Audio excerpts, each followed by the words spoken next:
Helsinki, chapter 5. Vidura talks with Maitreya, text number 2. Yes. Please repeat. Vidura Uvacha. Vidura Uvacha. Sukhaya karmani karoti loko. Sukhaya karmani karoti loko. Natai sukham vanya uparamamba. Natai sukham vanya uparamamba.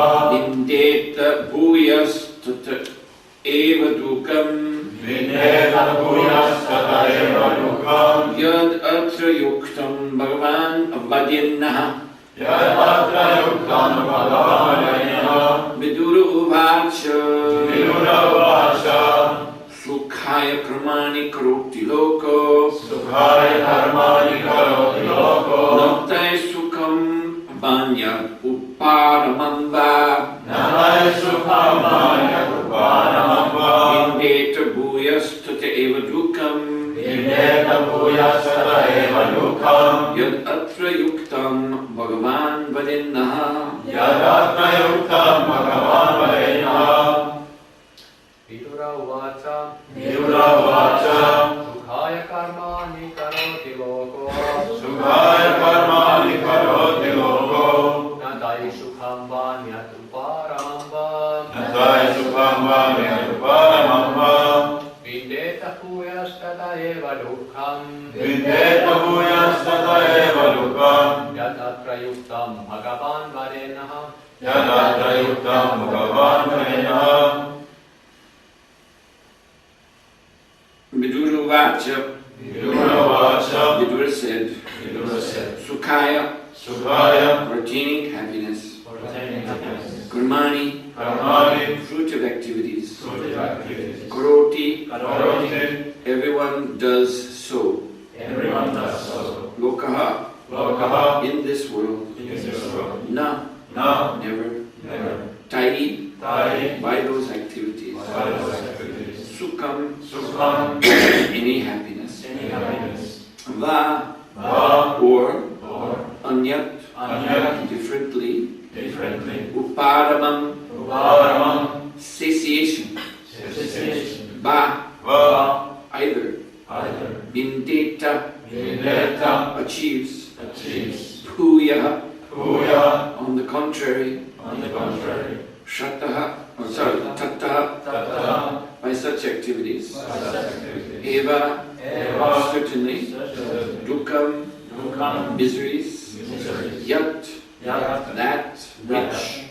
which, Atra, atra, under the circumstances. under the circumstances. Yuktam, Yuktam, right course. right course. Bhagavan, Bhagavan, O great one. O great one. Badet, Bhavet, may kindly enlighten. may God be enlightened. Naha, Naha, us. us. Translation and purport by His Divine Grace, Sri Bhaktivedanta Swami. Srila Prabhupada ki jai. Vidura said, "Oh, great sage, everyone in this world engages in fruitive activities to attain happiness, but one finds neither satiation nor the mitigation of distress. On the contrary, one is only aggravated by such activities. Please, therefore, give us directions on how one should live for real happiness." Purport. Vidura asked Maitreya some common questions, which was not originally his intention. Uddhava asked Vidura to approach Maitreya Muni and inquire into all the truths concerning the Lord, His name, fame, quality, form, pastimes, entourage, etc. And thus when Vidura approached Maitreya, he should have asked only about the Lord, but out of natural humility, he did not immediately ask about the Lord, but inquired into a subject which would be of great importance to the common man. The common man cannot understand the Lord. He must first know the real position of his life under the influence of the illusory energy. In illusion, one thinks that he can be happy only by fruitive activities. But what actually happens is that one becomes more and more entangled in the network of action and reaction and does not find any solution to the problem of life. There is a nice song in this connection. Because of a great desire to have all happiness in life, I built this house. But unfortunately, the whole scheme has turned to ashes because the house was unexpectedly set on fire. The law of nature is like that. Everyone tries to become happy by planning in the material world. But the law of nature is so cruel that it sets fire to one's schemes. The fruitive worker is not happy in his schemes, nor is there any satiation of his continuous hankering for happiness. Vidura uvacha sukhaya karmani kuroti loko nattai sukham vanyad uparanamba bindeta bhuyas toto eva dukkam yad atra yuktam bhagavan vajennaha. Vidura said, "Oh, great sage, everyone in this world engages in fruitive activities to attain happiness, but one finds neither satiation nor the mitigation of distress. On the contrary, one is only aggravated by such activities. Please, therefore, give us directions on how one should live for real happiness." Mukam karoti bhachalam mukam langayate grimya kritiknam sikunam. So, although this question by Vidura to Maitreya Muni is described by Srila Prabhupada to be common, still it is of great importance. And even though it is a question about life in material consciousness, still in the way that Vidura presents his question, we actually see the formula or definition for transcendental happiness. It's revealed in a kind of negative way. He says here that in this material world, one finds neither satisfaction nor the mitigation of distress. Yes. So, transcendental happiness means both of these, that there is satisfaction and distress is relieved. Bhagavatam verse Kshut Apaya. So this distress can be compared to the pangs of hunger. Actually, hunger is one of the distresses of material existence. So when one gets very nice, nourishing foodstuff, which is compared to receiving the blessing of Krishna consciousness into one's life, then, of course, there is, when one is eating, especially after one has been fasting for a while, and then one eats with great satisfaction. The taste of the food is very, very, enlivening, because the palate has gone without this taste for some time. So when we taste the food, we feel great satisfaction just by the tasting. And of course, swallowing, it goes down to the belly and it nourishes us there. And then as a natural result, the pangs of hunger that were bothering us are relieved. So in other words, in one stroke, by taking Krishna consciousness, one achieves real satisfaction. How is that to be understood? Like Krishna says, Brahmavutta prasanatma. Prasanatma means real happiness. Na soshati na kankshati. So, na soshati means this feeling suffering, distress. Kankshati means hankering. I want this, I want that. The mind is disturbed by thoughts of different things that one thinks will bring more happiness than one has now. So, kankshati, hankering. So what is hankering? Hankering is the clear symptom that one is not satisfied. Because one is thinking, oh, I need this, I need that. If I get this other thing, then I'll be more happy. You see? And Prabhupada is explaining here about making plans. This is all materialistic people are doing. They're making plans. And they're being exploited because of their so-called needs. Just like in the town here. In the shopping windows, there's so many things on display. Clothes and different household appliances and perfumes and this and that and the other thing. Every kind of electronic nonsense gadget. And blah, blah, blah, blah, blah. And people are walking by and their minds are captivated by all these things. And they think, then you see the thoughts burst in their brain that, I need this. Oh, if I have that new cell phone or some other thing, then my life will be easier, I'll be happier. So this is kankshati, this is hankering. And this means what? This means I'm not satisfied. I'm not satisfied. And then soshati means lamentation, or feeling pangs, distresses of material existence. And as I feel bad, I feel unhappy, I feel unfortunate. So Vidura is saying that fruitive activities, people are working hard, maintaining home and family and property and so on and so forth, for the promise of happiness. But happiness doesn't come. And he defines happiness again. Satiation. Satiation means satisfaction of all desires. And the mitigation of distress. This is a very, very perfect definition of happiness. Both must be there. One should not be feeling distress, and one's desire should be satiated. One doesn't want anything.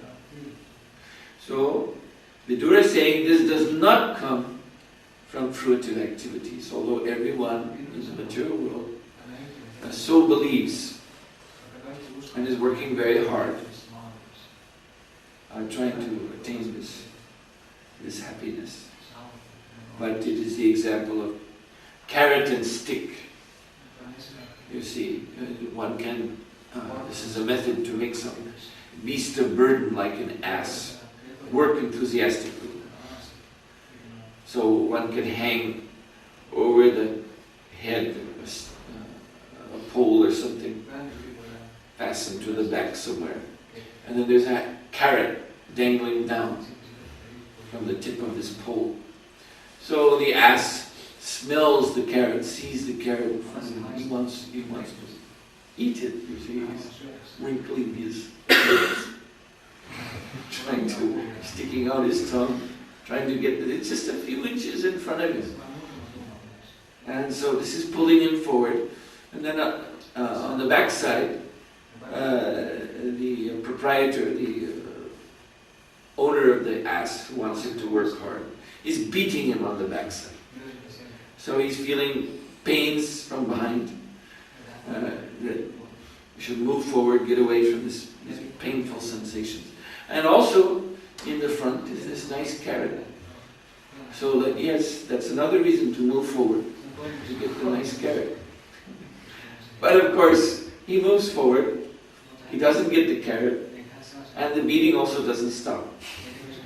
You see, what the result is that he works, that's all. He's just working. So this is the situation of living entities who are trapped in fruitive activities. They never get the actual object of their desire. If they really got the object of their desire, what they really want, then they would be satisfied. And they would have no distresses. But nothing that they acquire by their hard work results in that real happiness. Even though they may acquire something that is very, in so many ways, looks very nice, like when a young man gets by his side a beautiful woman, he's managed manage to impress her and convince her that he's the man for her.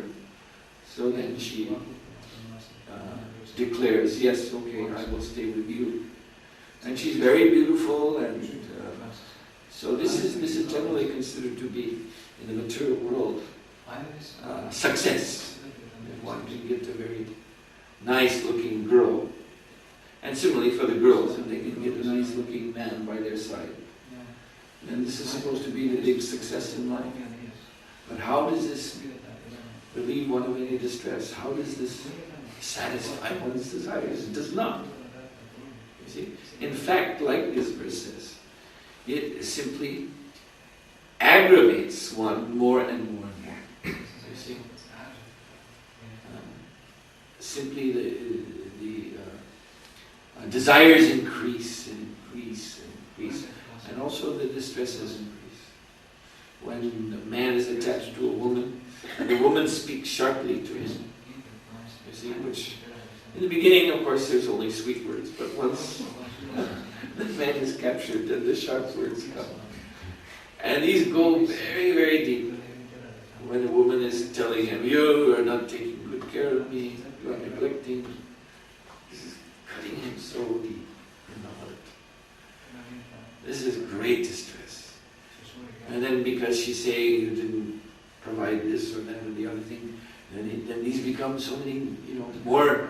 He wouldn't have thought of these things himself. But now he has a new menu of desires that have to be filled on account of his lady friend. And he has to work all that much harder. So this is again carrot and stick, carrot and stick. There's some promise. As a result of my work, I'll get good things that will satisfy her. And she's also speaking sharply. Go get them, go get them, go get them. But you can see, anyone who's had any little experience in this material world can immediately understand. There's no real happiness that can come from such a situation. Just a treadmill, as you move, then, this treadmill. They sometimes put animals in cages, they give them what is called a treadmill, or they can go inside of it. I've seen squirrels and so on, or monkeys. And so it's a kind of round affair. They can get inside of it and run. And the thing turns as fast as they run. So they're always in one place. They can experience the sensation of running very, very swiftly. It's called a treadmill. So like that. People working so hard, but really not going anywhere. They're remaining in the same place. The same miserable condition remains. So this is very, very, although, as I said, probably it's called a common question, still there's so much valuable knowledge revealed by Vidura in his question. We get the definition of real happiness, and we see that material activities are not going to provide this real happiness. So he concludes, please therefore give us directions on how one should live for real happiness. So you all attended the class yesterday evening, so you know that this is one of the focuses of the Srimad Bhagavatam. How one can attain this rasa, the taste of real happiness. This rasa is transcendental. So therefore the means to taste this rasa is similarly transcendental. So this is the Srimad Bhagavatam. The book overflooded, Rasam Alayam, a great storehouse, unlimited storehouse of the transcendental nectar of Krishna's pastimes. And we must hear the Srimad Bhagavatam in the association of devotees who have this taste. Bhagavatam is tasty, but our problem is, this nice example is given in the Sri Upadeshamrita, that we are like diseased persons, suffering from jaundice. So jaundice is such a disease that causes the taste buds in our mouth, the palate, the tongue, to lose their ability to experience sweetness. Everything, especially sweets. You put sugar on the tongue of a person who's suffering from jaundice, and he doesn't taste a sweet sensation. It tastes bad, it tastes bitter. So this is due to the comparison as our material condition is like that. And we have become so diseased due to this long association of pursuing false happiness. All we get in return for everything we have done in this material world for so many, many births is simply bitterness. And one becomes accustomed, due to long association, one becomes accustomed to this bitterness and even starts to believe that this is happiness. Because there's nothing else. You see? Just like there are some primitive people I've read about or heard about somewhere, who live in the forest in Africa, dense forest. It's very difficult to see these people. One has to go far, deep, deep, deep into the jungle. And so they're very primitive, they practically live naked.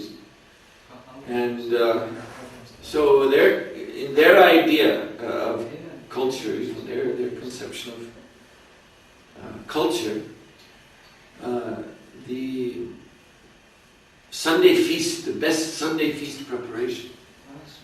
You see, the thing that they really think is really great food stuff, and they offer this when a guest comes to their village. You see, an honored guest, he should get very nice food stuff to welcome him. And so this best of all preparations is a wooden bowl filled with live worms. You see? Some kind of worm or grub that is there in the jungle, living. And this they consider, this is the best thing to eat. And why would they think like that? Because they don't know anything else. They've been, for so many generations there in that dense jungle, living in such a primitive way. So gradually one becomes accustomed to this, and even will think that eating live worms, living worms, this is very nice.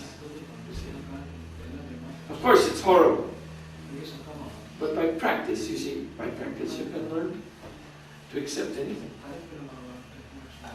So this is what you see here, people, what do they consider to be enjoyable? It's very horrible things. Smoking. This is one thing I noticed about Helsinki. I was telling you, so many people smoke in this city. What's with this place? Everywhere else, everyone knows smoking is not good, and people are trying to. It becomes less and less. You don't see so many people. Whenever I look out on the street, I see most of the people here smoke. 7 out of 10, it seems. So this is not happiness, but they think it is. So this is what has happened to the living entity due to long association with Maya. In his diseased condition, he'll even accept misery as happiness. You see, they learn to somehow enjoy or somehow find some pleasure in their own suffering. And then they think, okay, so there's still something for me in life. There's still, it's suffering, but somehow they're able to see it is happiness. So this is our problem. Then we become conditioned by this. It's like, yes, just like this jaundice disease. You become conditioned to think, I had this disease once, so if you take sandesh, anything, gulab jamun, well, you have this disease. It tastes bitter. And suppose you had this, you never could get rid of this disease. You see? So then you would gradually come to accept that, yes, these milk sweets that everyone's eager to eat, they don't taste good. They're not nice. You see? You would come to accept that. This is your subjective distressed condition. But you objectify it. You think, no, it's in nature. When these sugar sweets, they're not nice. They taste bitter. So this is our condition. So Bhagavatam, Rasamalaya, full of nectar, but we do not have the taste. See? This is our problem. And so the question Chaitanyananda was asking last night, how can we understand the Bhagavatam? It's very difficult when you have no taste for it. So that taste has to be cultivated. And how do we do that? This is the point, that we have to become purified. Prabhupada writes here in his purport,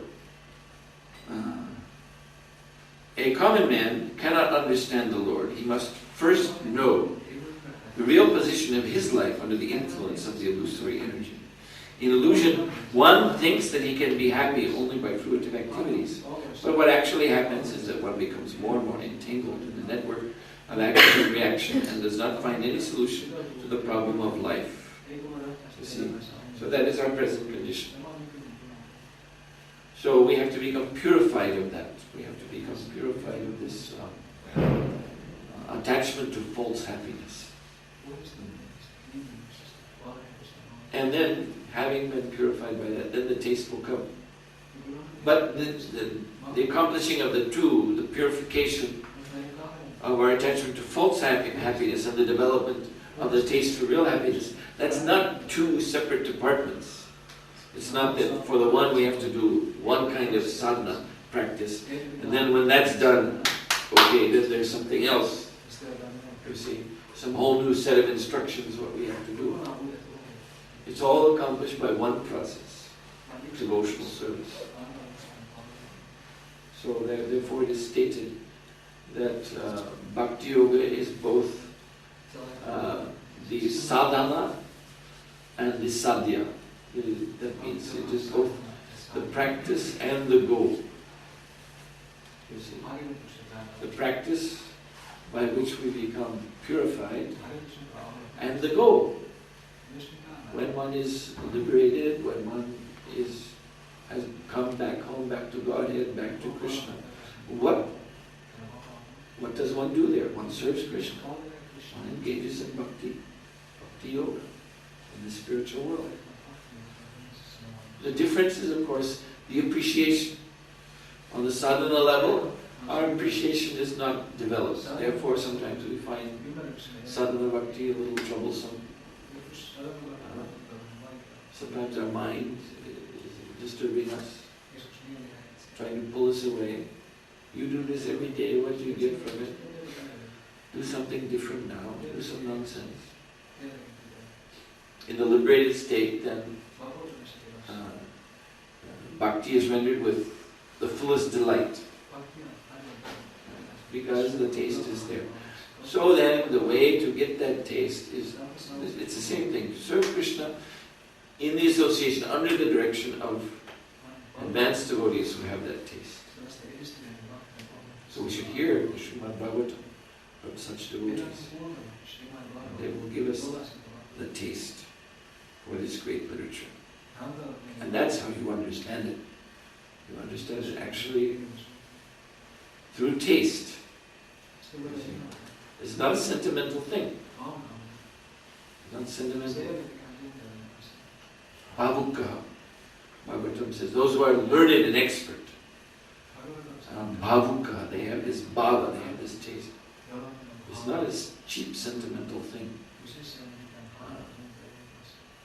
But this is the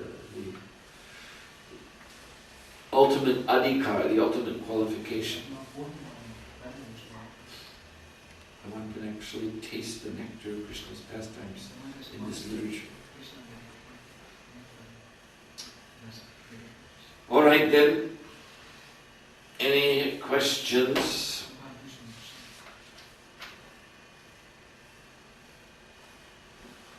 Yes? Guru Maharaj lectured just yesterday, there were some discussions about these different levels in Bhakti, and keep in mind that in a level when one is steady and dutiful but there is no real taste, can be the conclusion that it still means that there are these subtle, like anathas, to put oneself in the center and not actually Krishna.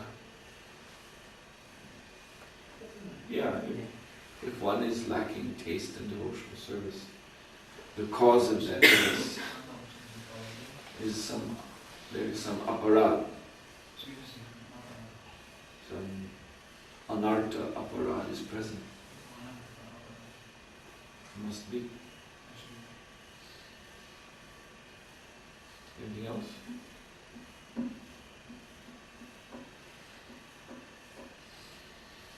No?